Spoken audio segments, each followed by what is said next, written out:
இந்த வார இறுதியில் ஈரானுக்கு எதிரான தாக்குதல்கள் ஆரம்பிக்கப்பட போகின்றதா?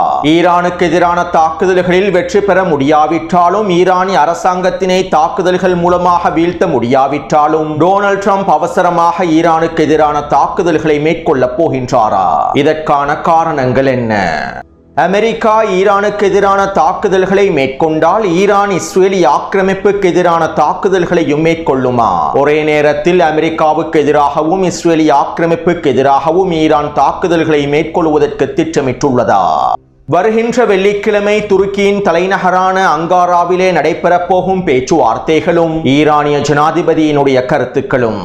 ஈரான் யுரேனியம் செறிவூட்டலை துருக்கியிடம் ஒப்படைப்பதற்கு சம்மதித்து விட்டதா? யுரேனியம் செறிவூட்டலை 60%-இருந்து 20% வரையில் குறைப்பதற்கு ஈரான் திட்டமிட்டுள்ளதா? அல்லது அமெரிக்காவினுடைய நிபந்தனைகளுக்கு அமைவாக ஈரான் யுரேனியம் செறிவூட்டலை பூஜ்ஜியமாக்கப் போகின்றதா? ஈரானுக்கு எதிரான கருத்துக்களை வெளியிட்ட ஜெலன்ஸ்கியை கிழித்து தொங்கவிட்ட ஈரானும், ஈரானுக்கு எதிரான தொடர்ச்சியான வேலை திட்டங்களை மேற்கொண்டு வரும் ஐரோப்பிய ஒன்றியமும், வெளியாகியுள்ள எப்ஸ்டீன் ஆவணங்களும், உச்சழுத்தங்களுக்குள் தள்ளப்பட்டுள்ள டொனால்ட் ட்ரம்பும்.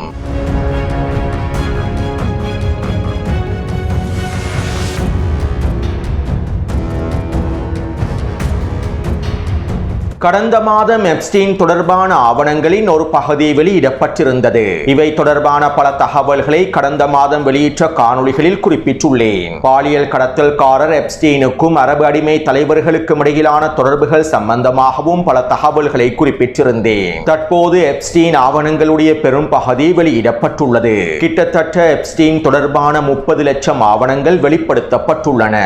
இந்த ஆவணங்களில் இருக்கக்கூடிய சில முக்கியமான விடயங்களை மாத்திரம் டெலிகிராம் சேனல் பதிவிட்டிருந்தேன். மேலும் இன்னும் பல முக்கியமான தகவல்கள் வெளியாகிய வண்ணம் இருக்கின்றன. இவை அனைத்தையும் ஒன்றிணைத்து தனியான காணொளிகளாக வெளியிடுவதற்கு முயற்சி செய்கின்றேன். அப்போது தான் அரபு அடிமை தலைவர்களுக்கும் பாலியல் கடத்தல்காரர் எப்ஸ்டீனுக்கும் இஸ்ரேலி ஆக்கிரமிப்புக்கும் ஜியோனிச தலைவர்களுக்கும் இடையிலான உண்மையான உறவை உங்களுக்கு தெளிவாக புரிந்து கொள்ள முடியும். மேலும் பாலியல் கடத்தல்காரர் எப்ஸ்டீனிடம் இந்த அரபு அடிமை தலைவர்கள் எவ்வாறு சிக்கியுள்ளார்கள் என்பதனையும் உங்களுக்கு தெளிவாக புரிந்து கொள்ள முடியும். அத்தோடு 30 லட்சத்திற்கும் அதிகமான எப்ஸ்டீனின் ஆவணங்கள் தற்போது வெளிப்படுத்தப்பட்டிருப்பது அமெரிக்காவினுடைய அரசியல் களத்திலும் மிகப்பெரிய தாக்கத்தினை ஏற்படுத்தியுள்ளது. கடந்த மாதம் வெளியிடப்பட்ட ஆவணங்களை விட தற்போது வெளியிடப்பட்டிருக்கக்கூடிய ஆவணங்களின் மூலமாக டொனால்ட் ட்ரம்பினுடைய நிர்வாகத்திற்கு உச்சழுத்தங்கள் வழங்கப்பட்டுள்ளன. அமெரிக்காவில் இருக்கக்கூடிய மிக முக்கியமான புள்ளிகள் மற்றும் தலைமைகள் இந்த எப்ஸ்டீன் கோப்புகளில் சிக்கி இருப்பதனால் அமெரிக்காவினுடைய பொருளாதாரத்திலும் தாக்கம் ஏற்பட்டுள்ளது. எப்ஸ்டீன் ஆவணங்களில் சிக்கி கூடிய அமெரிக்க கோடீஸ்வரர்களுடைய பொருளாதாரம் பங்குச் சந்தையிலும் தாக்கத்தை ஏற்படுத்தியுள்ளது. குறிப்பாக வெளியிடப்பட்டிருக்கக்கூடிய எப்ஸ்டீன் ஆவணங்கள் டொனால்ட் ட்ரம்புக்கு மிகப்பெரிய சிக்கலையும் மன அழுத்தத்தையும் ஏற்படுத்தியுள்ளது. மேலும் இந்த ஆவணங்கள் வெளிப்படுத்தப்பட்டிருப்பதனால் கோபமடைந்திருக்கக்கூடிய டொனால்ட் ட்ரம்ப் நேற்று இரவு இவ்வாறு தெரிவித்தார். நான் எப்ஸ்டீனோடு எப்போதும் நட்பாக இருந்ததில்லை. எனக்கும் எப்ஸ்டீனுக்கும் எந்த உறவுகளும் கிடையாது. என்னை சேதப்படுத்துவதற்கு, என்னுடைய கௌரவத்தை சேதப்படுத்துவதற்கு மேற்கொள்ளப்பட்டிருக்கக்கூடிய சதி திட்டமாகும். நான் இதற்கு காரணமானவர்கள் மீது நிச்சயமாக வழக்கு தொடர்வேன். நான் ஒருபோதும் எப்ஸ்டீன் தீவுக்கு சென்றதில்லை. ஜோ பைடனின் கட்சியான ஜனநாயக கட்சியை சேர்ந்தவர்களே எப்ஸ்டீன் தீவுக்கு அதிகமாக சென்றுள்ளார்கள். மேலும் இந்த சூழ்ச்சி திட்டங்களுக்கு பின்னாலும் ஜோ பைடனின் ஜனநாயக கட்சியை சேர்ந்தவர்களே காணப்படுகின்றார்கள் என டொனால்ட் ட்ரம்ப் தன்னுடைய கோபத்தினை குறித்த கருத்துக்கள் மூலமாக வெளிப்படுத்தி இருந்தார். ஆனால் டொனால்ட் ட்ரம்புக்கும் எப்ஸ்டீனுக்கும் இடையிலான தொடர்புகளையும் உறவுகளையும் உறுதிப்படுத்தக்கூடிய பல புகைப்படங்கள், காணொளிகள் கடந்த காலங்களில் வெளியிடப்பட்டிருந்தன.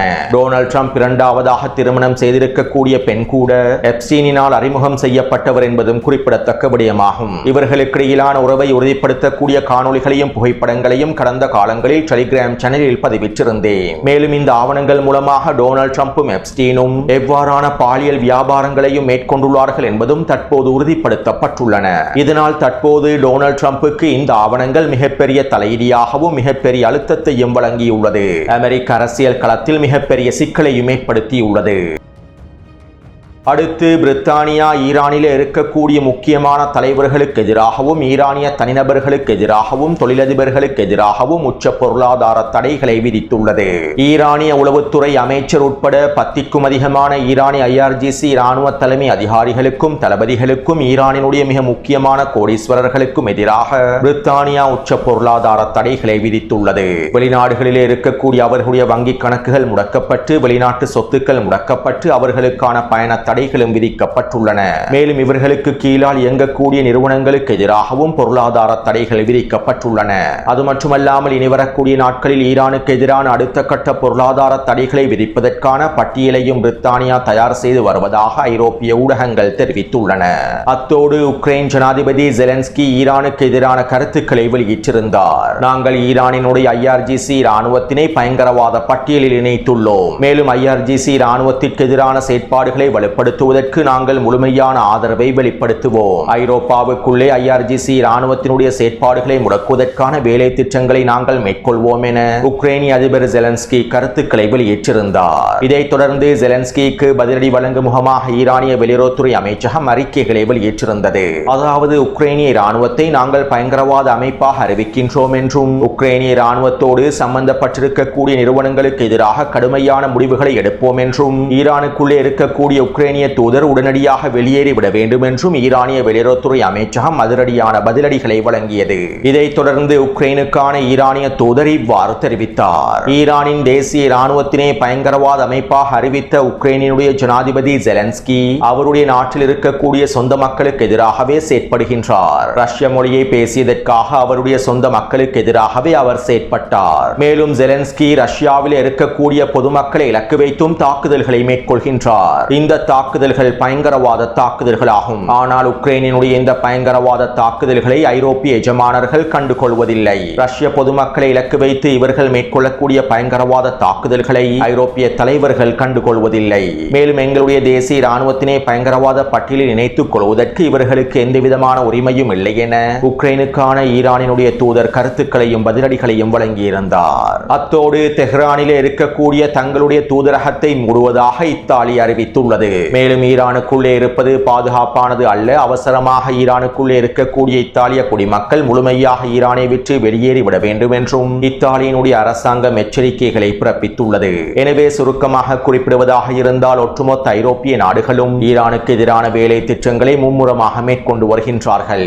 ஈரானிய அரசாங்கத்தினை வீழ்த்துவதற்காக அமெரிக்காவுக்கும் இஸ்ரேலிய ஆக்கிரமிப்புக்கும் முழுமையான ஆதரவை வழங்கி வருகின்றார்கள். அடுத்து அடிமை ஜோர்டானின் வெளியுறவுத்துறை அமைச்சர் ஈரானிய வெளியுறவுத்துறை அமைச்சருக்கு தொலைபேசி அழைப்பினை ஏற்படுத்தி கலந்துரையாடல் ஒன்றை மேற்கொண்டுள்ளார். இதன்போது ஜோர்டானிய வான்பரப்பானது எந்த ஒரு தரப்பினருக்கும் ஏவுதளமாக இருக்காது என்றும் ஜோர்டானிய வான்பரப்பை யாருக்கும் பயன்படுத்துவதற்கு நாங்கள் இடமளிக்க மாட்டோம் என்றும் ஈரானுக்கு எதிரான தாக்குதல்களின் ஏவுதளமாகவும் ஜோர்டான் இருக்காது என்றும் ஜோர்டானிய வெளியுறவுத்துறை அமைச்சர் ஈரானிய வெளியுறவுத்துறை அமைச்சரிடம் தெரிவித்துள்ளார். 12 நாள் போருக்கு முன்பும் ஜோர்டானிய வெளியுறவுத்துறை அமைச்சர் இவ்வாறான அறிக்கை வெளியிட்டிருந்தார். ஆனால் 12 நாள் போரிலே ஈரானினுடைய ஏவுகணைகளை சுட்டு வீழ்த்துவதில் ஜோர்டானே முதன்மை இடத்தை பிடித்திருந்தது. அமெரிக்காவும் இஸ்ரேலிய ஆக்கிரமிப்பும் ஜோர்டானிய வான்பரப்பை பயன்படுத்தியே ஈரானினுடைய ட்ரோன்கள் மற்றும் ஏவுகணைகளை சுட்டு வீழ்த்துவதற்கான எல்லா விதமான நடவடிக்கைகளையும் மேற்கொண்டிருந்தார்கள். தற்போதும் அமெரிக்கா அதனுடைய அதிகளவான வான்படையை ஜோர்டானிலே இருக்கக்கூடிய அமெரிக்க இராணுவ தளத்திலேயே களமிறக்கியுள்ளது. மத்திய கிழக்கிலே களமிறக்கப்பட்டிருக்கக்கூடிய அமெரிக்க விமான படையினுடைய 40% அதிகமான போர் விமானங்கள் விமானப்படைகளும் தற்போது ஜோர்டானில் இருக்கக்கூடிய அமெரிக்க விமான கட்டளை தளத்திலேயே நிலை கொண்டுள்ளன. மேலும் ஈரானினுடைய ஏவுகணைகளை சுட்டு வீழ்த்துவதற்காக அதிகளவான தாட் மற்றும் பெட்ரியோட் வான் பாதுகாப்பு அமைப்புகளையும் அமெரிக்கா ஜோர்டானிலேயே களமிறக்கியுள்ளது. கிட்டத்தட்ட 5 தாட் வான் பாதுகாப்பு பேட்டரிகளை ஜோர்டானில் களமிறக்கி இருப்பதாகவும் ஈரானிய ஏவுகணைகளை சுட்டு வீழ்த்துவதற்காக முழுமையாக ஜோர்டானிய வான்பரப்பை பலப்படுத்தி இருப்பதாகவும் தெரிவிக்கப்படுகின்றது. எனவே ஜோர்டானிய வெளியுறவுத்துறை அமைச்சரின் கருத்துக்களும் அறிக்கைகளும் ராஜதந்திர ரீதியில் முன்வைக்கப்பட்டிருக்கக்கூடிய வெற்று கருத்துக்களாகும். அத்தோடு இந்த தடவை ஜோர்டான் ஈரானிய ட்ரோன்களை சுட்டு வீழ்த்தாது என்றும் ஈரானிய ஏவுகணைகளை சுட்டு வீழ்த்தாது என்றும் சில அரபு அடிமை ஊடகங்கள் பிரச்சாரங்களை மேற்கொண்டு வருகின்றன. அடிமை அரபு தலைவர்களை நியாயப்படுத்துவதற்காகவே அரபு அடிமை ஊடகங்களும் அதனுடைய கைக்கூலிகளும் இவ்வாறான பிரச்சாரங்களையும் மேற்கொள்கின்றன.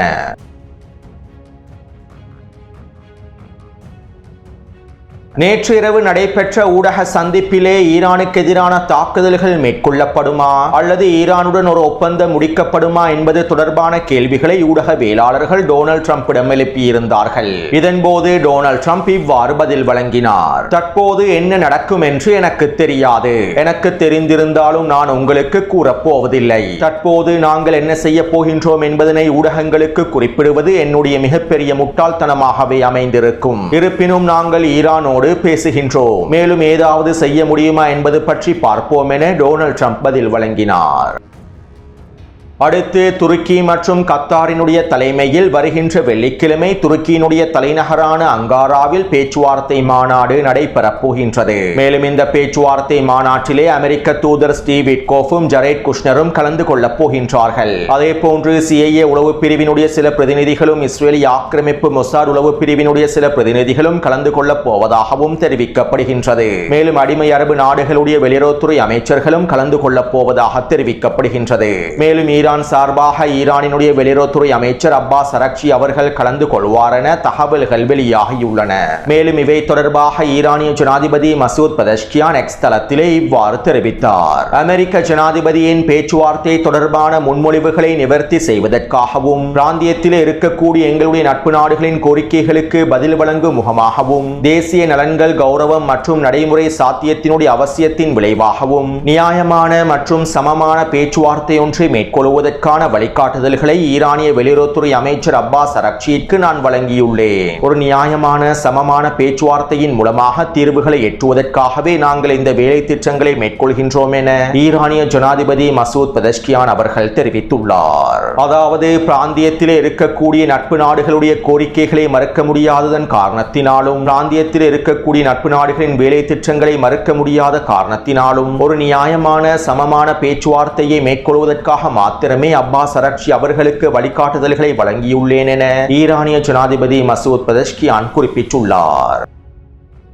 12 நாள் போருக்கு முன்பும் இதே நிலைமைதான் ஏற்பட்டிருந்தது. மசூத் பெதஷ்கியானினுடைய சீர்திருத்த அரசாங்கமும் சீர்திருத்த கொள்கைகளும் பேச்சுவார்த்தைகள் மூலமாக அமெரிக்காவுடனான முரண்பாட்டை முடிவுக்கு கொண்டு வர முடியும் என்றும் இதன் மூலமாகவே ஈரான் மீதான உச்ச பொருளாதார தடைகளை நீக்க முடியும் என்று கருதி அமெரிக்காவுடனான பேச்சுவார்த்தைகளை மேற்கொண்டார்கள். இதற்கான சம்மதத்தினையும் வழங்கினார்கள். இந்த சந்தர்ப்பத்திலே ஈரானிய உச்ச தலைவர் இந்த பேச்சுவார்த்தைகள் வெற்றியளிக்கப் போவதில்லை என்றும் இந்த பேச்சுவார்த்தைகளினால் எந்தவிதமான நன்மைகளும் கிடைக்க போவதில்லை என்றும் வெளிப்படையாக அறிவித்திருந்தார். இருப்பினும் ஜனாதிபதியாக இருக்கக்கூடிய மசூத் பெதஷ்கியானுக்கும் அவருடைய அரசாங்கத்திற்கும் வாய்ப்பளிக்க வேண்டும் என்பதற்காகவே ஈரானிய உச்ச தலைவர் அப்போதும் பொறுமையாக இருந்தார். இதைத் தொடர்ந்தே மசூத் பெதஷ்கியான் 12 நாள் போருக்கு முன்பு அமெரிக்காவுடனான பேச்சுவார்த்தைகளை மேற்கொண்டிருந்தார். ஆனால் இறுதியில் அமெரிக்கா இந்த பேச்சுவார்த்தைகளை பொறியாக பயன்படுத்தி ஈரானுக்கு எதிரான தாக்குதல்களை மேற்கொண்டது.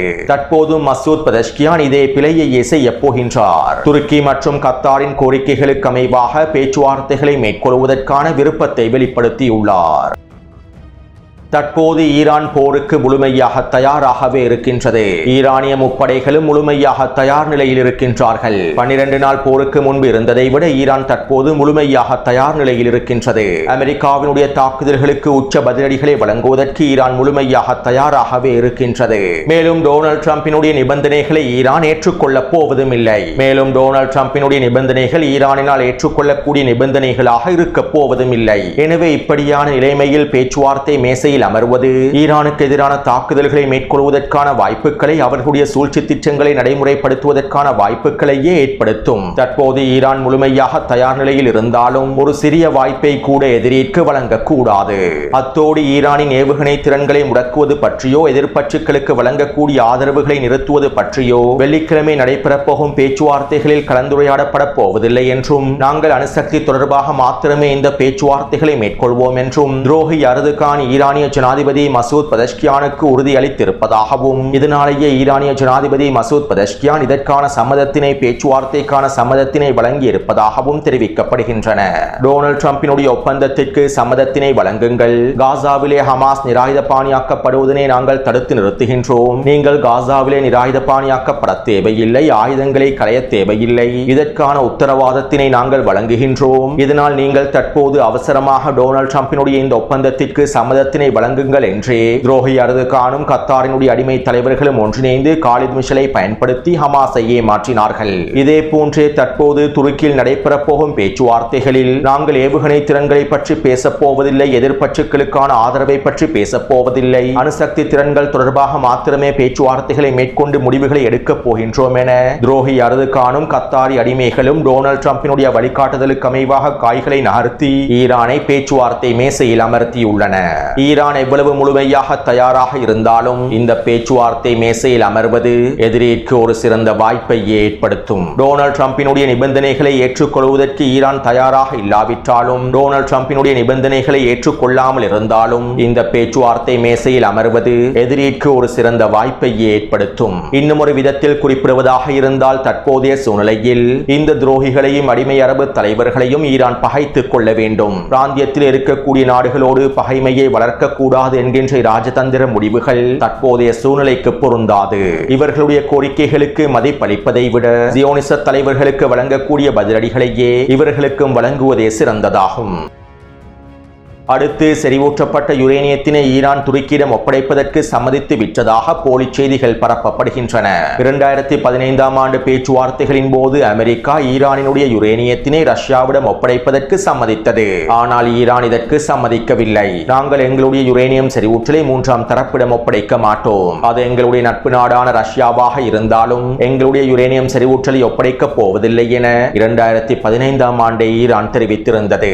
இதனால் ஈரான் யுரேனியம் செறிவூற்றலை ஒப்படைப்பதற்கு சம்மதித்து விட்டது என்கின்ற தகவல்கள் அனைத்தும் போலி செய்திகள் என்பதனை நாங்கள் தெளிவாக புரிந்து கொள்ள வேண்டும். அத்தோடு வருகின்ற வெள்ளிக்கிழமை பேச்சுவார்த்தை மேசையில் நாங்கள் அமர வேண்டுமாக இருந்தால் அமெரிக்கா மத்திய கிழக்கிலே களமிறக்கி இருக்கக்கூடிய அதனுடைய படைகளை பின்வாங்க வேண்டும் என ஈரான் அறிவித்துள்ளது. அதாவது கடந்த 3 வாரங்களாக அமெரிக்கா மத்திய கிழக்கிலே அதிகளவான விமானப்படைகளையும் கடற்படைகளையும் குவித்துள்ளது. மேலும் இந்த விமானப்படைகளையும் கடற்படைகளையும் அமெரிக்கா மத்திய கிழக்கிலிருந்து மீளப் பெற வேண்டும் என்று ஈரான் தெரிவித்துள்ளது. இதற்கமைவாகவே தற்போது ஓமான் வளைகுடாவிலிருந்து பின்வாங்கி இருக்கக்கூடிய ஆப்ரஹாம் லிங்கன் போர்க்கப்பலும் அதனுடைய கடற்படைகளும் ஏடன் வளைகுடா பிரதேசத்தை நோக்கி நகர்ந்துள்ளார்கள். அதாவது ஈரானிய கரையோர பிரதேசத்திலிருந்து 1400 கிலோமீட்டர் வரையில் நகர்ந்துள்ளார்கள். மேலும் வெள்ளிக்கிழமை பேச்சுவார்த்தைகளை தொடர்ந்து அடுத்த கட்ட பேச்சுவார்த்தைகளை மேற்கொள்வதற்கான சாத்தியக்கூறுகள் ஏற்பட்டால் மத்திய கிழக்கில் இருக்கக்கூடிய ஏனைய விமானப்படைகளையும் அமெரிக்கா திரும்ப பெறுவதாக தெரிவித்துள்ளது. அத்தோடு ஈரானிய தேசிய பாதுகாப்பு சபையின் முன்னாள் தலைவரான அலி ஷம்கானி அவர்கள் அல் மாயாதீன் ஊடகத்திடம் இவ்வாறு தெரிவித்தார். வருகின்ற வெள்ளிக்கிழமை நடைபெறப் போகும் மறைமுக பேச்சுவார்த்தைகள் வெற்றிகரமாக நடைபெற்றால் நாங்கள் அமெரிக்காவுடனான நேரடியான பேச்சுவார்த்தைகளை ஆரம்பிப்போம். இந்த பேச்சுவார்த்தைகள் எங்களுடைய அணுசக்தி திறன்கள் தொடர்பாக மாத்திரமே அமைந்திருக்கும். அணுசக்தி திறன்கள் தொடர்பாக மாத்திரம் பேச்சுவார்த்தைகளை மேற்கொள்வதற்கே நாங்கள் விருப்பத்தை தெரிவித்துள்ளோம். அமெரிக்கா ஈரானுக்கு எதிரான தாக்குதல்களை மேற்கொண்டால் மத்திய கிழக்கு பிராந்திய இருக்கக்கூடிய அமெரிக்காவினுடைய நலன்களுக்கு எதிராக நாங்கள் உச்ச பதிலடி தாக்குதல்களை மேற்கொள்வோம். அதே போன்று எங்களுக்கு அமெரிக்காவும் இஸ்ரேலும் வெவ்வேறானவர்கள் அல்ல. எங்களை பொறுத்தவரையில் ஈரானுக்கு எதிரான தாக்குதல்களில் அமெரிக்காவும் இஸ்ரேல் ஆக்கிரமிப்பும் பங்காளிகளே. இதனால் அமெரிக்கா ஈரானுக்கு எதிரான தாக்குதல்களை ஆரம்பித்தால் நாங்கள் இஸ்ரேலி ஆக்கிரமிப்புக்கு எதிரான தாக்குதல்களையும் ஆரம்பிப்போம். அதே போன்று ஈரானின் செறிவூற்றப்பட்ட யுரேனியத்தினை நாங்கள் எங்கும் நகர்த்தப் போவதில்லை. ஒரு பொழுதும் எங்களுடைய யுரேனியம் செறிவூற்றலை நாங்கள் விட்டுக் கொடுக்க போவதில்லை என அலி ஷம்கானி அவர்கள் அல் மாயாதீன் ஊடகத்திடம் தெரிவித்துள்ளார். அத்தோடு ஈரான் யுரேனியம் செறிவூற்றலின் 60% 20% குறைப்பதற்காக மாத்திரமே சம்மதத்தினை வழங்கியுள்ளது என்றும் இவை தொடர்பான பேச்சுவார்த்தைகளையே வெள்ளிக்கிழமை மேற்கொள்ளப் போகின்றது என்றும் யுரேனியம் செறிவூற்றலை பூஜ்ஜியமாக்குவதற்கும் ஈரான் எந்தவிதமான சம்மதத்தினையும் வழங்கவில்லை என்றும் ஒரு பொழுதும் அமெரிக்காவின் இந்த நிபந்தனைகளை ஈரான் ஏற்றுக்கொள்ளப் போவதில்லை என்றும் ஈரானிய ஆய்வாளர்கள் குறிப்பிட்டுள்ளார்கள். மேலும் இந்த பேச்சுவார்த்தைகள் வெற்றியளிக்கப் போவதில்லை. பிராந்தியத்தில் இருக்கக்கூடிய நட்பு நாடுகளின் கோரிக்கைகளுக்கு அமைவாகவே அவர்களுடைய கோரிக்கைகளை மதிக்க வேண்டும் என்பதற்கமைவாகவே பதில் வழங்க வேண்டும் என்பதற்கமைவாகவே இந்த பேச்சுவார்த்தைகளில் ஈரான் கலந்து கொள்கின்றது என்றும் ஈரானிய ஆய்வாளர்கள் சுட்டிக்காட்டியுள்ளார்கள். அத்தோடு இன்றைய தினம் அமெரிக்க தூதர் ஸ்டீவ் விட்கோஃப் இஸ்ரேலி ஆக்கிரமிப்பிலே களமிறங்கியுள்ளார். இன்றிரவு நெட்டன்யாகுவோடு விசேட கலந்துரையாடல்களை மேற்கொள்ளப் போகின்றார். வருகின்ற வெள்ளிக்கிழமை நடைபெறப் போகும் பேச்சுவார்த்தைகளில் ஈரானுக்கு விதிக்க வேண்டிய நிபந்தனைகள் தொடர்பான முன்மொழிவை நெட்டன்யாகு ஸ்டீவ் விட்கோஃபிடம் முன்வைக்கப் போகின்றார் என இஸ்ரேலி ஆக்கிரமிப்பு ஊடகங்கள் தெரிவித்துள்ளன. மேலும் நெட்டன்யாகு இஸ்ரேலி ஆக்கிரமிப்பு பாராளுமன்றத்தில் ஈரானுக்கு எதிரான தாக்குதல்களில் உறுதியாக இருப்பதாகவும் அறிவித்துள்ளார். அதாவது ஈரானுக்கு எதிராக இஸ்ரேலி ஆக்கிரமிப்பின் எதிர்க்கட்சிகளும் நெட்டன்யாகுவுக்கு முழுமையான ஆதரவை வழங்கியுள்ளன. அத்தோடு இந்த தடவை டொனால்ட் ட்ரம்ப் ஈரானுக்கு எதிரான தாக்குதல்களை அவசரமாக மேற்கொள்வதற்கான வாய்ப்புகளே இருக்கின்றன. என்னுடைய கணிப்பின்படி இந்த வார இறுதியில் அல்லது அடுத்த வாரத்திற்குள்ளேயே டொனால்ட் ட்ரம்ப் ஈரானுக்கு எதிரான தாக்குதல்களை மேற்கொண்டு விடலாம். ஈரானுக்கு எதிரான தாக்குதல்களை மேற்கொண்டாலும் ஈரானிலே ஆட்சி மாற்றத்தினை ஏற்படுத்த முடியாது என அமெரிக்க உளவுத்துறையினர் உறுதிப்படுத்தினாலும் ஈரானுக்கு எதிரான தாக்குதல்களை மேற்கொள்வதனால் எந்த இலக்குகளையும் எங்களால் அடைந்து கொள்ள முடியாது என்று குறிப்பிட்டாலும் ஈரானுக்கு எதிரான தாக்குதல்கள் வெற்றி அடையாது என்று டொனால்ட் ட்ரம்புக்கு தெரிந்திருந்தாலும் தற்போதைய சூழ்நிலையில் டொனால்ட் ட்ரம்ப் அவசரமாக ஈரானுக்கு எதிரான தாக்குதல்களை மேற்கொள்வதற்கான வாய்ப்புகளே அதிகம் உள்ளன. தற்போது எப்ஸ்டீன் ஆவணங்கள் வெளியிடப்பட்டிருப்பது டொனால்ட் ட்ரம்புக்கு மிகப்பெரிய அழுத்தத்தை ஏற்படுத்தியுள்ளது. அமெரிக்க அரசியல் களத்திலும் சீரற்ற தன்மையை ஏற்படுத்தியுள்ளது. அமெரிக்க மக்களிடத்திலும் அமெரிக்க வர்த்தகத்திலும் எப்ஸ்டீன் ஆவணங்கள் மிகப்பெரிய தாக்கத்தினை ஏற்படுத்தியுள்ளன. எனவே இந்த நிலைமைகளை மாற்ற வேண்டுமாக இருந்தால், சர்வதேசத்தின் கவனத்தினை முழுமையாக திசை திருப்ப வேண்டுமாக இருந்தால், அமெரிக்க அரசியல் களத்தினை ஒழுங்கமைக்க வேண்டுமாக இருந்தால், டொனால்ட் ட்ரம்புக்கு இருக்கக்கூடிய சிறந்த வாய்ப்பாக ஈரானுக்கு எதிரான தாக்குதல்களை காணப்படுகின்றன. வெளியிடப்பட்டிருக்கக்கூடிய எப்ஸ்டீன் ஆவணங்களில் இருந்து டொனால்ட் ட்ரம்பும் அவருடைய அரசாங்கமும் முழுமையாக மீண்டு வருவதற்கு ஈரானுக்கு எதிரான தாக்குதல்கள் அவர்களுக்கு ஒரு சிறந்த வாய்ப்பாகவே இருக்கின்றன. இதனாலேயே டொனால்ட் ட்ரம்ப் அவசரமாக ஈரானுக்கு எதிரான தாக்குதல்களை ஆரம்பிப்பார் என என்னுடைய உள்மனம் கூறுகின்றது. இருப்பினும் நாம் பொறுத்திருந்து பார்ப்போம். அத்தோடு இந்த காணொளி தொடர்பான கருத்துக்களை பதிவிடுங்கள். தொடர்ந்தும் என்னுடன் இணைந்திருங்கள். நன்றி, வணக்கம்.